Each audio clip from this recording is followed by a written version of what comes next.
देखिए, सरकार को जो काम एक्ट बनाने से पहले करने चाहिए थे, अब जब वहां पे आंदोलन हो रहा है, वो आक्रोशित हमारे किसान भाई बहन हैं, और जिस तरीके से उनको बॉर्डर पे रोककर उन पे टीयर गैस फेंकी गई, उन पे लाठी चार्ज किया गया, वाटर कैनन चलाए गए, तब आप आकर इस पे बहस कर रहे हैं।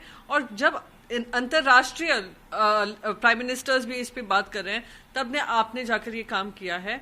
ये स्वागत योग्य है, पर कहीं ना कहीं लगता है कि कुछ देरी हो गई ये सारे निर्णय लेने में। इतनी गलत बयानबाजी, इतनी अहंकार से भरी बातें कैबिनेट मिनिस्टर की तरफ से भी आ रही हैं, और जनरल वीके सिंह जी की तरफ से पहली बार बयान नहीं है, उन्हें काफी गलत बयानबाजी पहले भी कर चुके हैं। इस तरीके से आरोप लगाना, कहीं कहीं कहना हो कि उनको मिसलीड किया जा रहा है, उनमें समझ नहीं है किसानों में, तो क्या किसान अपने अधिकार नहीं समझते हैं? क्या किसान भाई बहन ये नहीं समझते हैं कि कोई कानून लागू करने से उनके लिए कितना दर्द हो सकता है, उनकी पीड़ा बढ़ सकती है? तो इस तरीके की बयानबाजी करना, जहां पे कहो कि क्राउड में लोग ही किसान नहीं लग रहे हैं, कहीं ना कहीं प्रश्न चिन्ह उठाता है इस बात पे कि क्या ये सरकार किसान हितैषी है या नहीं है। भारतीय जनता पार्टी के कई सारे अलायंस उनको छोड़ चुके हैं, अलायंस पार्टनर्स, कितने सारे अलायंस पार्टनर्स पे इस पे जवाब सवाल भी किए हैं, फिर भी इनका अहंकार खत्म नहीं हो रहा है। और अब जब अजय चौटाला जी भी इस सवाल को उठाते हैं, कहीं ना कहीं उनसे भी ये प्रश्न पूछा जाना चाहिए कि आप एक तरफ तो ये सवाल उठ खड़े कर रहे हैं एमएसपी को लेकर, जो किसानों की हकदार मांग है, दूसरी तरफ वही हरियाणा सरकार जो आपके साथ अलायंस में है, वहां पे आप उनपे टीयर गैस चला देते हैं, उनपे वाटर कैनन चलाते हैं, आप हाईवेज खोद देते हैं जैसे वो किसान भाई बहन आगे ना बढ़ पाए।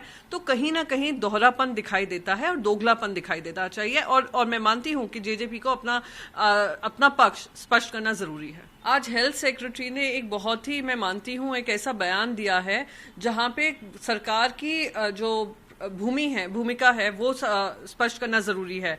अब क्या सरकार हमें बताएगी कि किस किस तरीके से चुना जाएगा कि किसको वैक्सीन पहले दी जाएगी? क्योंकि आपने आज हेल्थ सेक्रेटरी ने कह दिया है सबको वैक्सीन नहीं दी जा सकती है, तो किस किस को दी जाएगी, किस किस को आप प्राथमिकता देंगे? तो सरकार को ये बातें साझा करनी जरूरी है।